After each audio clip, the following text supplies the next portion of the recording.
Hindi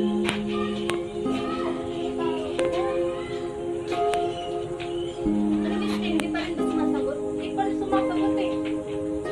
Hanapin na lang kaya natin sila. Tara. Hala, basta di ba sige mag-video? Babae ka? Nahihiya ka? Sir, bawal po dito mag-away kasi nakakahiya po sa mga tao. Baka mapagpahan yung bawal namin. Umalis na lang po kayo, please. Kaya pala hindi niya sinasagot yung mga tawag namin kasi niloloko niyo pala ako. At kaya pala wala ka ng oras namin kasi binibigay mo na sa babaeng to. Katawan mo ako! Paliwanag.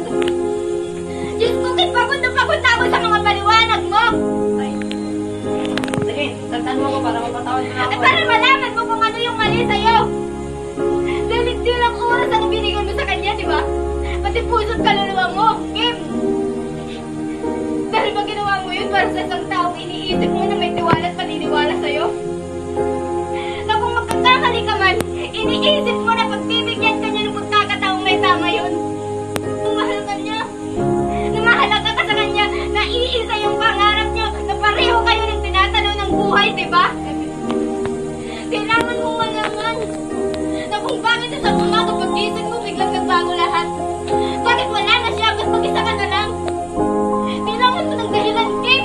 Kailangan mo ng panghawakan kahit kung bakit kailangan mong tiisin na magmukha kang tanga. Na magmukha kang tayo sa paningin ng tao, sa paningin mo, sa sarili mo, kasi hindi mo alam kung paano eh. Hindi mo alam kung kailan, hindi mo alam kung anong mangyayari, kung anong mali sa'yo, ba't kanya iiwan na lang bigla.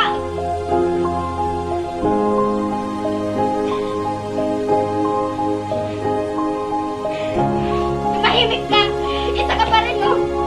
Itinuring kitang kapatid pero anong ginawa mo? Trinaitor mo lang ako. Magsama kayong dalawa.